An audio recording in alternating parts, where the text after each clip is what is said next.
திராவிட கட்சிகள் திராவிடம் பேசி வந்து 90 ஆண்டுகள் ஆகிவிட்டது. சமத்துவம் என்று பேசினார்கள்.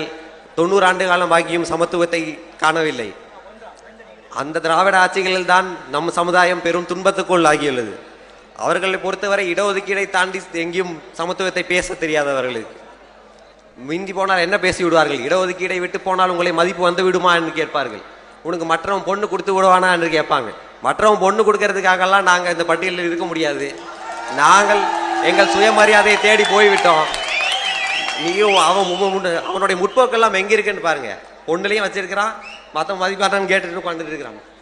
அதெல்லாம் எங்களுக்கு தேவையில்லை. நாங்கள் அதிகாரத்தை தேடி போய்விட்டோம். இன்னொரு விஷயம், எஸ்சியிலிருந்து வெளியேறி விட்டால் உங்கள் கோவில் கருவறைக்குள்ளே விட்டு விடுவானா என்கிறான். எங்களை கோவில் கருவறைக்குள்ள நீ கூட்டிட்டு போக வேண்டாம். பல கோவில்கள் முதல் மரியாதையும் பரிவட்டங்களும் நாட்டு நடவு விழாக்களும் எங்களுக்கு தான் இருக்கிறது.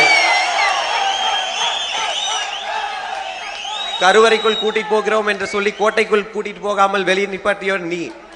நாங்கள் கோட்டை தான் எங்கள் சமத்துவம் என்று நாங்கள் கிளம்பிவிட்டோம்.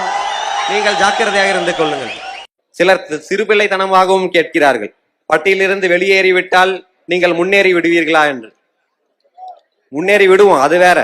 ஆனால் இந்த கேள்வியை இந்த எளிய மக்களிடம் கேட்கக்கூடாது. நீங்க ஆங்கிலேயர் இந்தியா விட்டு வெளியேறிவிட்டா என்று முன்னேறி விடுவீர்களா என்று கேட்டார்களா என்ன? அவங்களுக்கு அது ஒரு விடுதலை உணர்வு. அந்த விடுதலை உணர்வுக்கு நீங்கள் மதிப்பளிப்பை கற்றுக்கொள்ள வேண்டும்.